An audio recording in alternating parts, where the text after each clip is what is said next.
Get ready for the dictation at the rate of 150 words per minute.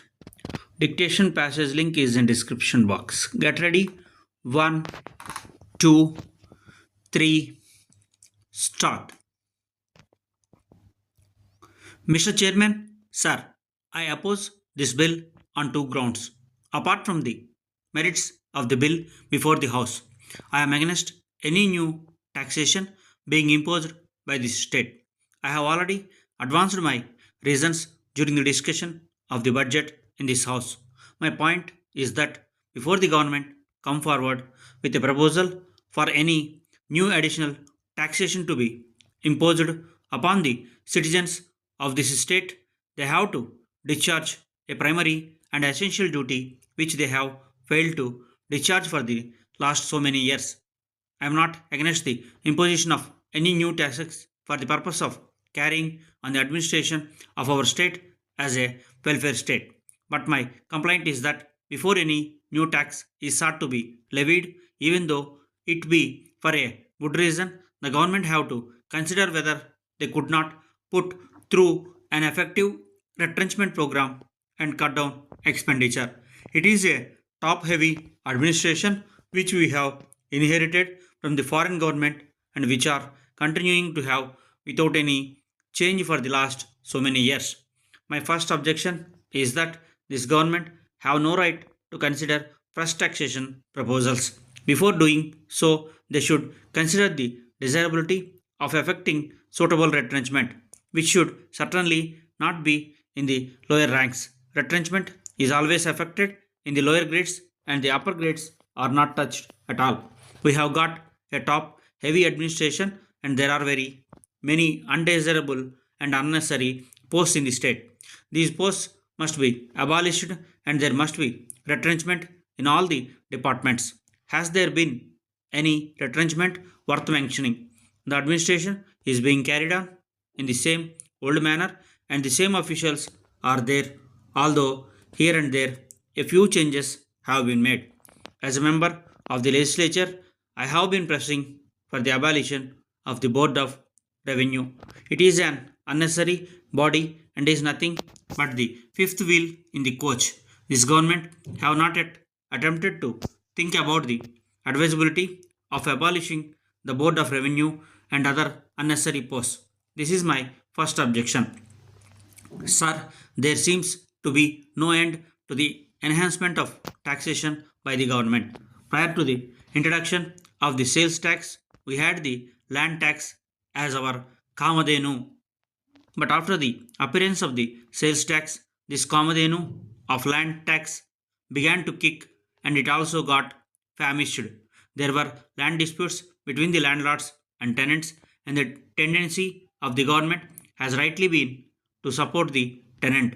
I have been, in fact, supporting this tendency. Now, if the government really want more benefits to flow to the tenants, they must make it convenient for the landlords to give such benefits to the tenants without grudging. The government should see that no further impediments are placed in the way of the landlords and that they are not taxed further. My second objection, with great respect to the Honorable Minister in charge of the bill, is that this measure for the imposition of a surcharge on land revenue is a dishonest one. I am compelled to use this adjective. The principle underlying this bill is no doubt a good one, namely that the government are asking those who are in a better position to make a contribution to the revenues of the government. I also concede that there must not be a uniform rate of taxation on land for all classes of people. The present land revenue policy is defective in this respect. That is, a person who owns 5 acres of land and a person owing 1,000 or 2,000 acres of land are assessed to land revenue at the same rate. There is no difference in the rate. If the principle that those who are in a better position should pay more is to be accepted, may I ask with great respect to the Treasury bench why they have not come forward with an honest measure for imposing an agricultural income tax, which is the only thing which would solve this problem. If the government want to assess and tax the people according to their capacity and according to the income which they derive from the land, they should have come forward with a tax on agricultural income. I think the sister state of Kerala has got a similar measure that state governments are having an agricultural income. Why should not this government also try to have an agricultural income tax instead of a surcharge on land revenue? There is a great advantage in having an agricultural income tax in that the lower strata will be exempted. Even in regard to the ordinary income tax, people with an annual income below a certain level are not taxed. Municipalities also exempt certain lower income groups from the levy of profession tax.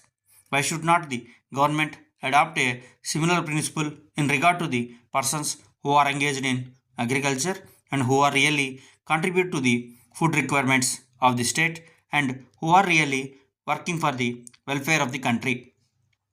Why should not the smaller classes of landowners be exempted? Why should not there be a graded system of land tax according to the capacity of the individual? Of course, I welcome the land revenue surcharge bill to the extent that is has introduced a graded system. But my complaint is that instead of this surcharge, the government could have come forward with proposals for an agricultural income tax.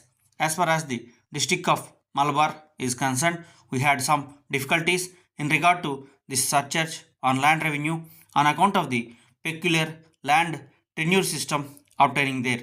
I am really glad that the difficulties of Malabar have been practically solved by the government accepting the small amendment moved by my honorable friend in the other house.